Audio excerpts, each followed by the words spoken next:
24 hours earlier, on the edge of Amarillo and nowhere. The Texas sun was beating down mercilessly on Bear Mallister's ranch when he first saw her. Thaddeus Bear Mallister, 34 years old, broad-shouldered, quiet, and worn by years of cattle work, was mending a busted fence post near the creek when movement in the distance caught his eye. At first he thought it was an animal. Then the shape stumbled. Wavered. Collapsed. Got back up. A child. Walking in a crooked, desperate zigzag toward his water source. Her clothing, traditional Comanche garments, was torn and filthy. Her dark eyes were sunken, her lips cracked, her bare feet bleeding. She couldn't have been older than 8 or 9, and each step looked like it cost her the little strength she had left. Most ranchers out here would have reached for a rifle. Bear didn't. Something in his gut, something he hadn't felt since he lost his own son, pulled him forward. He approached slowly, hands open. The girl flinched but didn't run. She was too weak even for fear. She tried to speak, rapid Comanche, but Bear didn't understand. What he did understand was the way she gestured to her mouth, then to the creek. Hunger. Thirst. Desperation. He hesitated. He thought of his neighbors, the raids, the warnings, the hatred brewing between settlers and tribes. Helping her would be seen as betrayal. Turning her away would be the smarter choice. But when she lifted those trembling hands again, Bear made his choice. He lifted her into his arms and carried her to his cabin. The girl weighed almost nothing. Inside, he fed her warm stew and fresh bread. Slowly, color returned to her face. Hope flickered in her eyes. And as she ate, Bear finally saw it, what hung around her neck. A necklace of sacred beadwork. Distinctive. Ceremonial. One his neighbor had described only a week ago. The beads belonging to the family of Chief White Bull. The most feared Comanche war leader in the territory. Bear's stomach dropped. The girl wasn't just any Comanche child. She was his daughter. And helping her might have just put a death sentence on his ranch. The search begins. What Bear didn't know was that 20 miles away, a massive Comanche search party had found the girl's trail, tracks leading straight toward his land. Chief White Bull himself rode at its head. Fury. Fear. Promise of blood. Unwanted visitors. As evening approached, the girl slept in Bear's only chair under his blanket. Bear watched her breathing settle into a steady rhythm. Then he heard it. Hoofbeats. 3 riders raced toward his cabin. Cletus Hartwell. Deputy Jake Morrison. Reverend Thomas. Cletus slid off his horse before it stopped. Bear. You damn fool, what have you done? Deputy Morrison explained everything, smoke signals, White Bull's missing daughter, a possible raid. Then came the question. You wouldn't happen to know anything about a Comanche girl, would you? Bear swallowed. Lying would be easy. Safe. She's inside, he said instead. Half starved. I helped her. The silence was thick. You've doomed us all, Cletus whispered. Morrison mounted his horse. I've gotta warn the town. Bear, get her back to her people before they find you. Before Bear could respond, the deputy rode into the night. And then the sound began. Drums. War drums. Growing louder. Closer. Not a raid. A full war party. The warriors arrive. The girl woke, terrified. She counted with her fingers, both hands, again, until Bear realized what she meant. 200. 200 warriors were coming. The moon rose. The plains fell silent. And then they appeared. War paint glowing under moonlight, feathers rustling like the whisper of death. 200 riders formed a perfect circle around Bear's cabin. Then a voice boomed across the dark. White man, send out the girl. Perhaps you will live to see morning. Chief White Bull. Bear stepped outside, hands raised. The girl followed, clutching his shirt. She ran to her father. But instead of relief, White Bull's eyes grew darker. He questioned her. She gestured. Spoke rapidly. Pointed to Bear's cabin. And something in White Bull's face tightened. He walked toward Bear. You fed her, he said coldly. You gave her shelter. You saw her sacred beads and still kept her. Why? Bear swallowed hard. She was starving. I couldn't let a child die. The chief studied him, unreadable. Then he lifted his hand.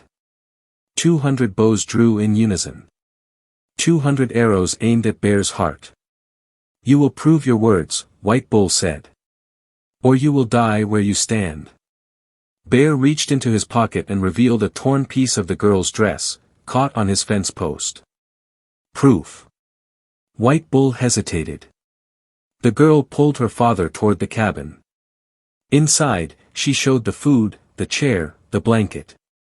White Bull saw Bear's tintype photograph, his wife and son, long dead. He recognized the grief. You have lost children, he said. Maybe that's why I couldn't turn her away, Bear whispered. Something in White Bull softened. But outside, the warriors were restless. Some shouted. Some demanded blood. Then one man stepped forward.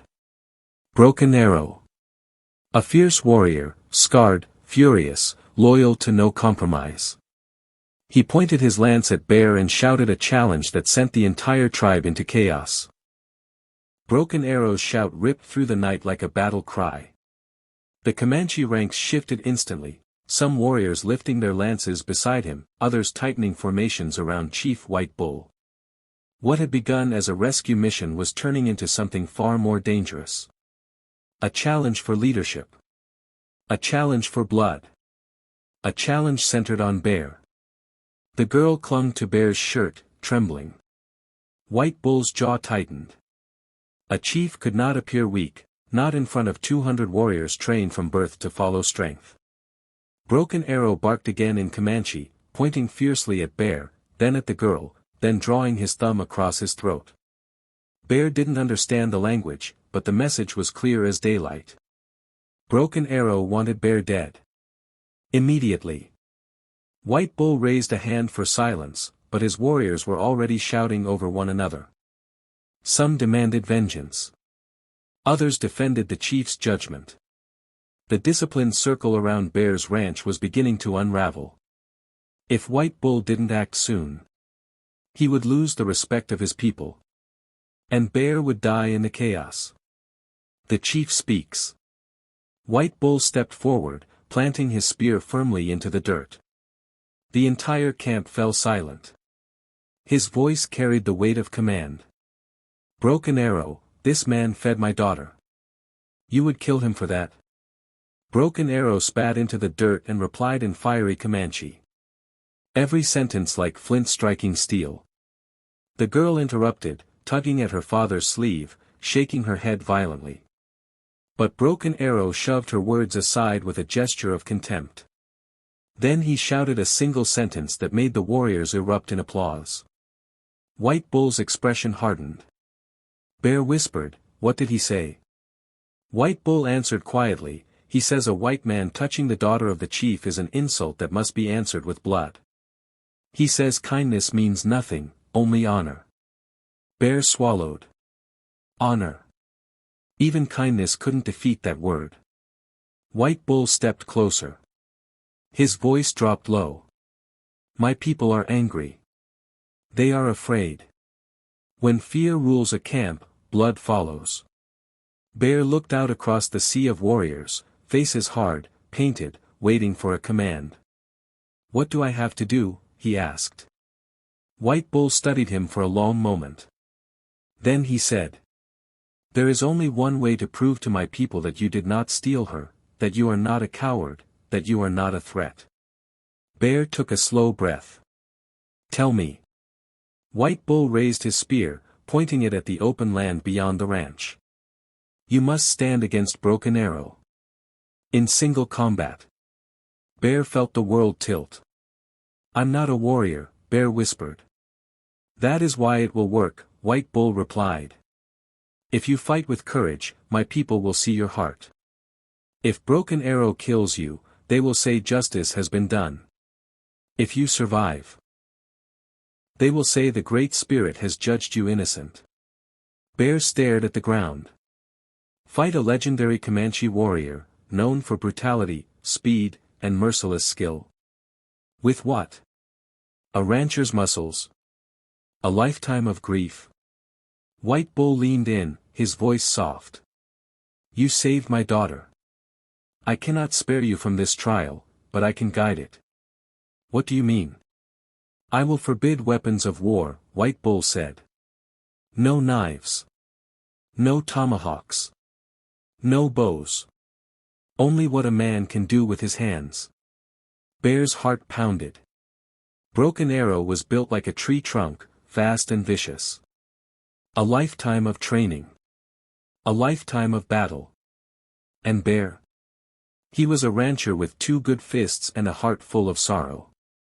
He could die in seconds. But refusing the challenge meant death anyway. The Circle of Judgment. White Bull lifted both hands and shouted an order. Warriors surged outward, forming a wide circle of torchlight. The ground shook as horses pawed the earth, the air buzzing with chants waiting for blood. The girl grabbed Bear's arm. She spoke urgently, pointing to Broken Arrow, then miming a move, ducking low, sweeping with her leg. Bear blinked. She was showing him a move. She repeated it. Faster. Clearer. Bear nodded slowly. He understood. White Bull motioned for Bear to step into the circle. Bear exhaled deeply. His boots felt like they were filled with stones. As he stepped into the torchlit arena, warriors erupted in roars and chants. Bets were shouted. Weapons rattled. The night felt alive. At the opposite side, Broken Arrow entered the ring bare-chested, muscles gleaming in the firelight, face streaked with crimson war paint. His eyes burned with hatred. The crowd fell silent as White Bull raised his hand. This is judgment, the chief declared. No weapons. No allies. No mercy. Fight until one yields. Or falls. Bear swallowed. He raised his fists. Broken Arrow smiled like a wolf. The chief dropped his hand. The fight began. Broken Arrow launched forward like a thunderbolt. Bear barely dodged the first blow, fist slicing past his jaw. The second hit him in the ribs. Hard. Air whooshed from his lungs. Bear staggered. The crowd roared. Broken Arrow circled him, laughing, a predator toying with prey. Bear tasted blood. His vision blurred. The girl shouted something, high, frantic, in Comanche. Broken Arrow charged again. Bear remembered her gesture. Her quick, low sweep. He dropped. Broken Arrow overshot. Bear's leg hooked his ankle. And the warrior crashed to the ground. The entire tribe gasped. Broken Arrow scrambled up, now furious beyond reason. He lunged. Bear braced himself. But Broken Arrow wasn't aiming for a punch. He was reaching for a hidden blade strapped under his belt. Breaking the rules. Breaking the sacred trial. White Bull saw it.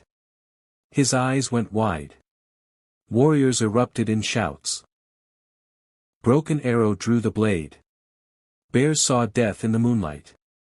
And in that instant, the entire night turned. Broken Arrow, screaming in rage, lifted the blade to strike a killing blow. The night settled over the desert like a heavy blanket, silent, endless, and uncertain.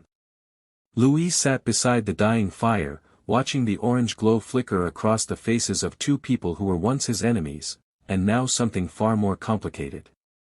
Lena slept curled near the rocks, her breathing steady at last.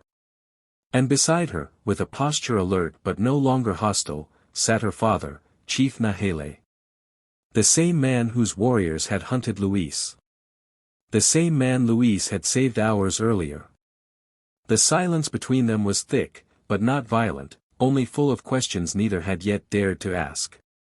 Finally, Nahele spoke. "You could have left me bleeding in the dust," he said without looking at Luis. "My warriors would have found my body, and your people would have blamed us for starting another war." Luis poked the fire with a branch. "I didn't save you to avoid war," he replied quietly. "I saved you because your daughter was screaming for her father, and because no man deserves to die like that." The chief turned his head slowly, studying Luis as if seeing him for the first time. "You are the son of the man called Antonio," he said. Luis stiffened. "You knew him?" "I knew of him," Nahele corrected. "A rancher who fed the hungry, who never turned away a thirsty traveler. Apache or not?" Luis inhaled sharply. "My father died protecting our cattle from raiders." The chief's eyes darkened. "Yes," he said. "But the men who killed him were not my warriors. They were outcasts. I punished them myself." Luis's heart slammed in his chest. "You, what?" he whispered. Nahele nodded slowly. "I could not bring your father back. But I brought justice." For years Luis had lived with the image of faceless Apache killers in the dark. For years he had carried anger like a stone inside his chest. To learn the truth now, sitting beside the very man he had been taught to fear, made his hands tremble. The chief watched him quietly. "You have hated us," Nahele said. "But you have never acted with hate. That makes you different from most." Luis swallowed hard. "My father raised me to give water before judgment," he said softly. "I don't always live up to that, but I try." The chief's expression shifted, just a flicker, but enough to reveal something like respect. A thunder of hooves. Suddenly, a rumble shook the desert ground. Nahele stood instantly. "My warriors." Luis rose too, heart pounding. Within moments, shadows on horseback emerged from the darkness, 6 Apache warriors, faces painted, arrows drawn, ready for battle. One of them leaped off his horse, shouting at Luis in Apache. Another swung his bow toward him. But before anyone could move, Nahele raised his hand. "Stop!" His voice cut through the night like thunder. The warriors froze. "He saved my life," the chief said in their language. "And he protected my daughter." A stunned silence followed. Luis felt 6 pairs of fierce eyes settle on him, eyes that had once wished him dead. Now, for the first time, they looked at him with uncertainty. And perhaps, gratitude. One warrior stepped forward. "He is, friend." Nahele took a breath, then nodded once. "Yes." The word fell like a stone into history. Changing the future. Lena woke, startled by the voices. Her eyes widened when she saw her father standing, alive, unharmed. "Papa," she cried, running into his arms. Luis turned away respectfully. The reunion was too sacred for him to intrude. But he felt something tighten in his chest, relief, maybe. Or peace. When Lena pulled back, she looked at Luis with an expression he had never seen from anyone Apache. "Trust. You didn't just save my father," she said. "You saved us all." Luis blinked in confusion. "What do you mean?" Nahele approached him. "Tomorrow morning," the chief said, "I will call a meeting with the other bands. I will tell them what you did. I will tell them the truth about your father. And I will declare that no rancher under your land shall be harmed." Luis's breath caught. "You mean, peace?" "No." Nahele smiled faintly. "Something stronger. Friendship." Luis's throat tightened, emotion hitting him unexpectedly. But your people and mine, we've been fighting for years. Then let tomorrow be the first day we don't. A new dawn. As the warriors prepared to leave, Nahele placed a hand on Luis's shoulder. Come to the canyon at sunrise, he said. We will share water together. That is how Apache and ranchers seal a pact. Luis nodded, overwhelmed. Lena approached him too. Her voice was soft, grateful. I hope this is not the last time we meet. Luis felt warmth rise in his cheeks. It doesn't have to be. She smiled, gentle, sincere, and mounted her horse. One by one, they rode off into the desert night. Luis watched until their silhouettes disappeared beyond the ridge. He sat back down beside the dying fire, staring up at the stars. For the first time since his father's death. The weight in his chest felt lighter. Tomorrow would not just be another day. It would be the day two worlds chose to stop fighting, and start healing. And it all began with one simple act. A poor rancher offering water to his enemies.